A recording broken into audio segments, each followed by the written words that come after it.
Echoes of Aincrad has been on my wish list for a while at this point. Me and my friends have all been excited about it. Even though it's a single-player MMO, I decided I'd be the one to bite the bullet this time and just go ahead and buy it. I was so prepared to be super disappointed, but I gotta say, I'm presently surprised with how good it turned out to be. Don't misunderstand though, there are a few huge fucking issues. We might as well dive in. Also, I actually did invest a fucking ton of time into this game. I put in like 40 hours, wherever I could squeeze in between work and fucking with the car. Would I have rather bought stuff to finish some custom work on it? Yeah, the game was like $70 fucking dollars, which honestly isn't really worth it. Like 40 or 50 could be argued. There's a lot of fucking content and not all of it's very bad. But a volume doesn't always mean quality. First things first, the most important thing was the gameplay. I gotta keep it 100. I expected an unpolished, sloppy mess. I had absolutely no bugs, and fortunately, it feels quite polished. There's parrying, dodging, your usual sword game stuff, heavy and light attacks, basic combos, and sword skills. Once you have enough playtime, you can read attacks from most enemies, as there's a wind-up for absolutely fucking everything. If I was better at video games, I'd probably have been able to perfect dodge or parry everything. I ended up trying everything at least once and ended up just settling with the greatsword like I do for literally every other fucking game. The other players, quote-unquote, had some pretty dope skills. I ended up collecting all of them just for the hell of it, just to say I did it. The best ones for my playstyle were Kirito for straight damage and Yori for crowd control. The attack range on some of your sword skills is very generous, which is a huge thank fuck because I choose high damage builds. And some of those attacks are really fucking hard to time correctly. There's plenty of possible combos for sword skills, and if you find the right ones, you can get some insane damage with next to no delay, so you can dodge out of whatever counter's probably about to hit you if you didn't fucking smoke whatever the fuck you just hit. I did get one shot a few times, but I dumped literally almost all my levels into stamina and dex for max damage output. Using the ally skills can also net you a get out of jail free card if you time them correctly, and the skill for climb literally makes you invincible, so you can dip out and recover. Combat's responsive. When I hit something, it hits. When I dodge it, if I time it right, which I usually don't and then get pissed off, I dodge. This game is actually pretty fucking hard, I'm gonna be honest. I played on normal and expected sunshine and rainbows. I was gonna try it on the hardest difficulty. I'm very glad I didn't make that mistake. Anyways, we're moving on to exploration. It was the fucking worst. If they had the whole map set up, why couldn't they have just given a free roam mode where you can go anywhere on the first and second floor? Like, I totally get sectioning off areas in the main story missions. Come on, dude. I wanted to actually explore. And on top of that, exploring isn't fucking rewarding at all. All the important collectibles are marked on your map, making it an A to B, chest-to-chest experience. It's such a shame, too, because the combat was super frequent, so I never really got the opportunity to complain about a walking simulator or running around, which there was a fuckload of, but it was so periodic with the amount of combat that I was too busy getting fucking attacked to get irritated because I was bored. So I didn't get bored, at least. Most of my playtime, however, is going from location to location, though, which, as you may know, pisses me the fuck off. It was going from chest to chest to chest to chest to chest to chest to rest point to chest. It's not good.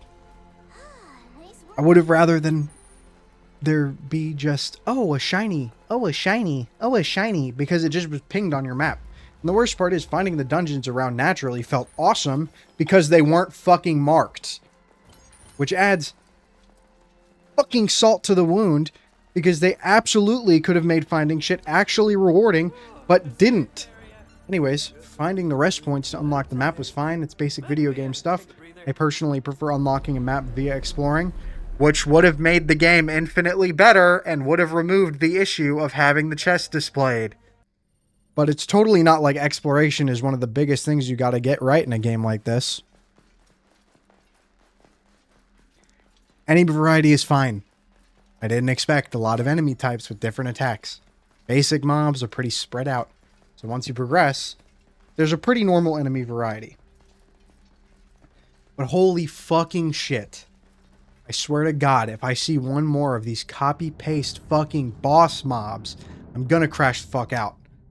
Look, being a more interesting version of an already established base mob is fine. That's what most games do. What isn't fine is reusing the same boss enemy over and over and over again for every fucking side quest and like half of the main quests, because there's only like 5 quests that I haven't done. All of them are side quests, and one of them is a 3-quest side quest chain. So really, it's only 3 quests if we do the math. And every single one I have played at this point has been the exact same as a fucking area boss of some variety of boss I have already fought during the main story or during another side quest. So there's no challenge learning movesets to progress, and to further expand on that, why do they have a bunch of dungeons in the game?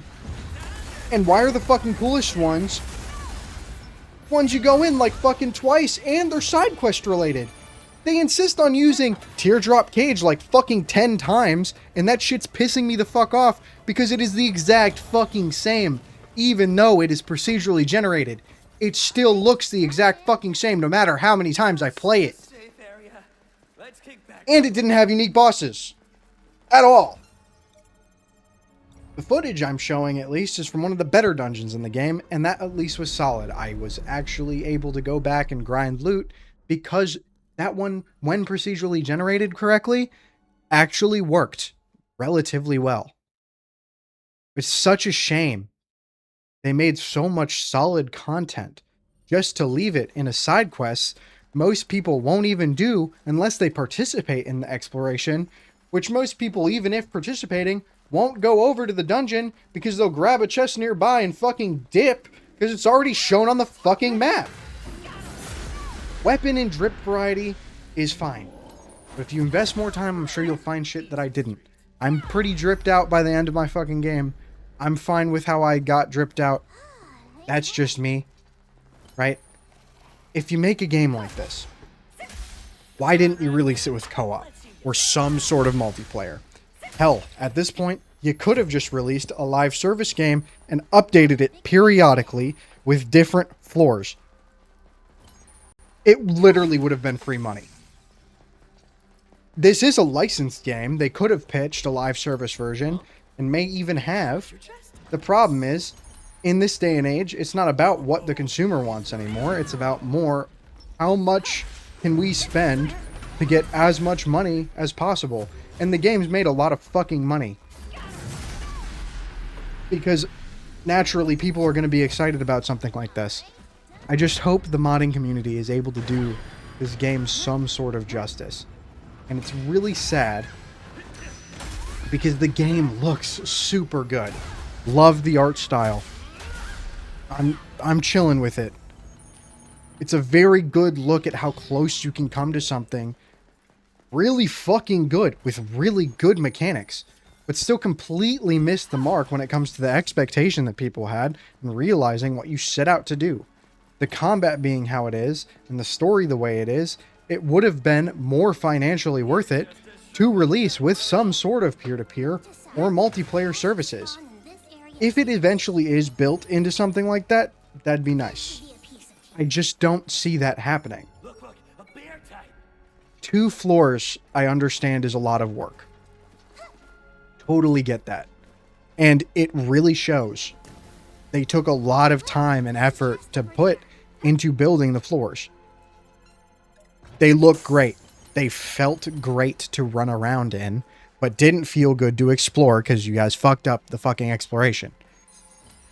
Regardless, the biggest tragedy of this game is that the devs, or at least some of them, really cared about the project.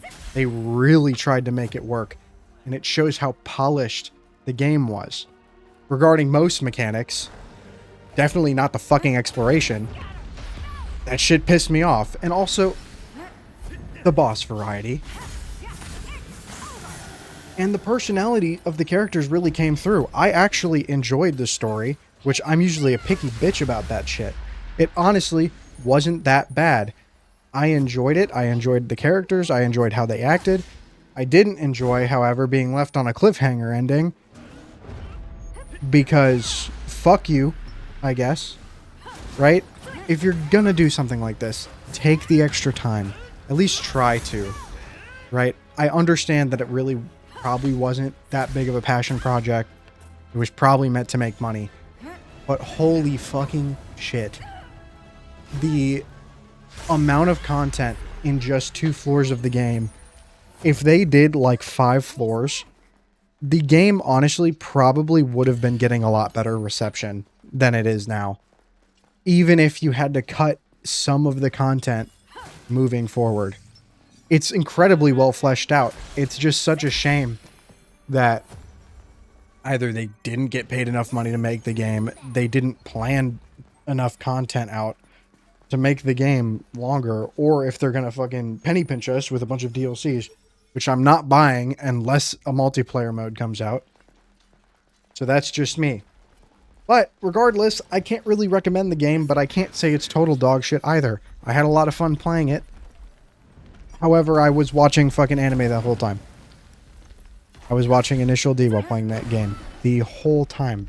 So, like I said, it's a good turn your brain off and just fucking grind game. The story's pretty good. It actually made me pause my shit and like listen to the story a little bit. Because the characters were charming. Like, my problem with stuff like this is I am expecting a bad experience going in. And then there's these drops of what it could have been. It had so much potential. And that's why it's so frustrating for me. Talking about the exploration and how bad it was.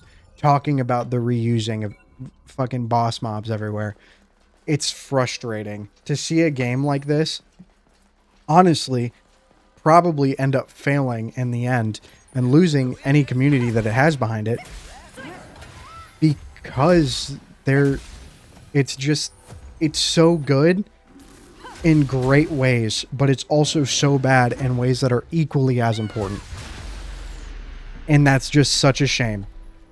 But anyways, if you guys played it, let me know what you think about it. Because I genuinely want to know what everybody thought about it. Right? Because I enjoyed parts of it. I did not enjoy other parts of it. But that's about it from me. I'll see you guys later.